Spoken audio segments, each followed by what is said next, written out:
Liquor కేసులో YCP MP Mithun రెడ్డికి AP హైకోర్టులో ఎదురుదెబ్బ తగిలింది. ఆయన ముందస్తు బెయిల్ పిటిషన్ను న్యాయస్థానం కొట్టివేసింది. ఈ కేసులో మిథున్ రెడ్డి A4 నిందితుడిగా ఉన్నారు. రాష్ట్రంలో మద్యం ఆర్డర్లు, సరఫరా వ్యవస్థ గతంలో ఆన్లైన్ పద్ధతి ద్వారా పారదర్శకంగా ఉండేదని సిఐడి సిట్ తరపున సీనియర్ న్యాయవాది సిద్ధార్థ్ లూథ్రా వాదనలు వినిపించారు.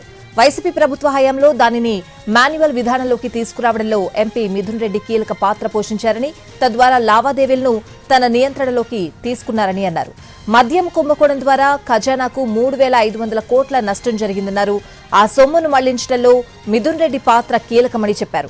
అయితే బెయిల్ పిటిషన్ కొట్టివేయడంతో మిథున్ రెడ్డిపై లుకౌట్ను సర్క్యులర్ జారీ అయింది.